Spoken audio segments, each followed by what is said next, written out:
Today on Rappler.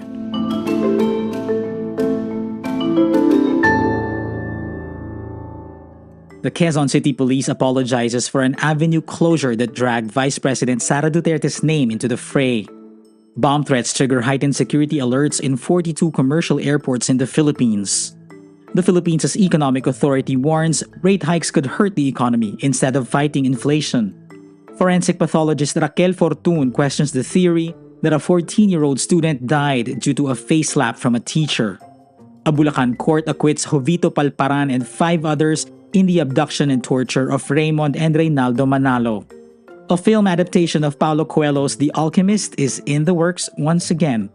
And Ramirez captures the Philippines' 3rd gold and 2nd in jiu-jitsu after ruling the women's 57 kg. Vice President Sara Duterte denies involvement in the traffic disruption caused by the closure of a portion of Commonwealth Avenue in Quezon City. Her office says Duterte has been in Mindanao since Wednesday for World Teachers' Day. The move was triggered by a viral video showing the police stopping traffic along Commonwealth Avenue as the vice president was supposed to pass through the area. This angered motorists and Filipinos online. Si VP Sara tatawid, kaya tumigil muna tayo. Duterte wrote to QCPD to probe the incident and emphasized her office didn't ask for assistance from the police. QCPD Director Brigadier General Redrico Maranan explains the traffic disruption involved a Quezon City policeman but did not name the VIP involved. Maranan adds the traffic operation was not in any manner related to politics. Maranan also apologizes for any inconvenience and confusion and also apologizes to Vice President Sara Duterte, who was dragged into the controversy. The Civil Aviation Authority of the Philippines says 42 commercial airports in the country are under heightened security alert after airport officials received bomb threats. CAAP says in a statement that it received a warning from the Air Traffic Service that aircraft from Manila bound for Puerto Princesa, Mactan, Cebu, and Davao International Airports are, quote-unquote, about to be set off by a bomb. CAAP adds the information is being validated. Transport Secretary Jaime Bautista says in a statement, there is no expected impact to any scheduled flight, adding protocols are in place.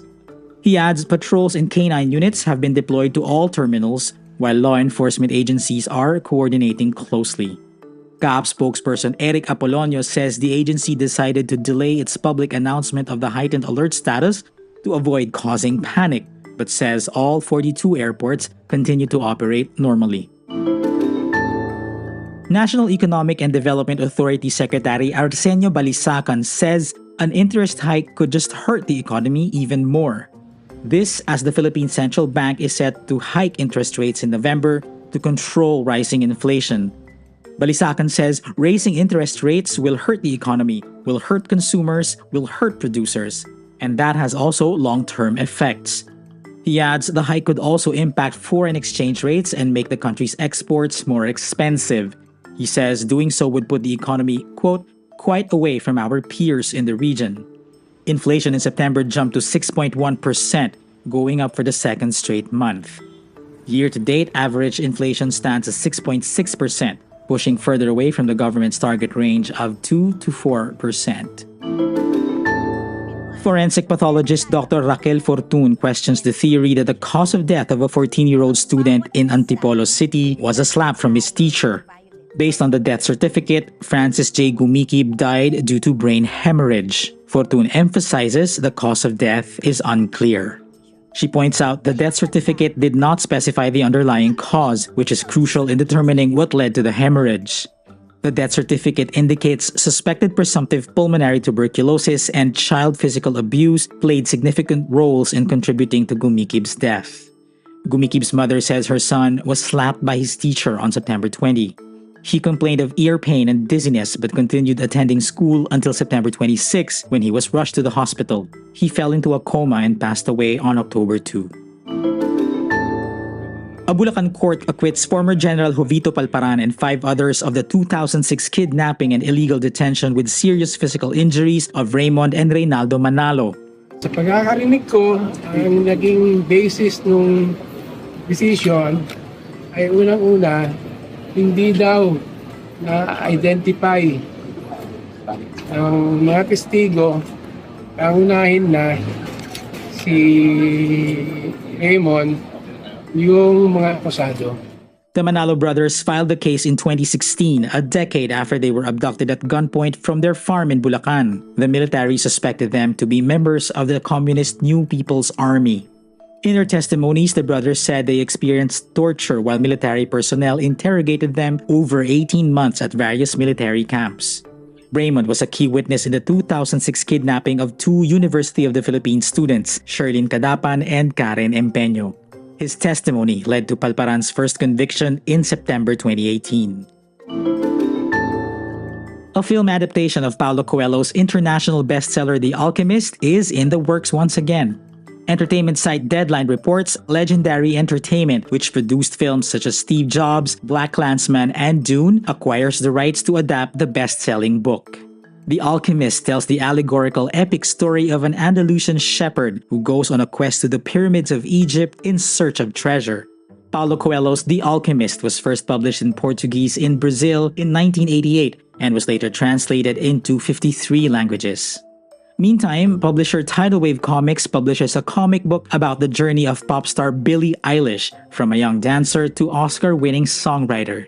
Tidal Wave Comics adds Billie to its Female Force series celebrating authors, business executives, entertainers, journalists, politicians, and activists. The comic is set to be released on October 10 in digital and print formats. Jiu-jitsu has breathed new life into the Philippines' campaign in the Asian Games in Hangzhou, China. Annie Ramirez captures the Philippines' third gold and second in jiu-jitsu after ruling the women's 57 kg on Friday, October 6. Ramirez scores a 2-0 victory over Kazakhstan's Galina Duvanova in the final to complete her unbeaten run after winning her first 3 bouts. Her triumph comes a day after fellow jiu-jitsu standout Meggy Ochoa emerged as the second Filipino gold medalist in Hangzhou, and after pole vaulter EJ Obiena scored the breakthrough win on Saturday, September 30.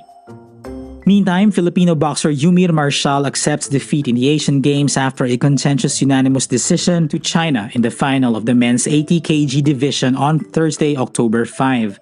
The loss prevented Marshall from bringing home the Philippines' first gold in Asian Games boxing since Ray Saludar reigned in the men's 52 kg in 2010. And that's today's wrap. I'm JC Gotinga. Thank you for watching.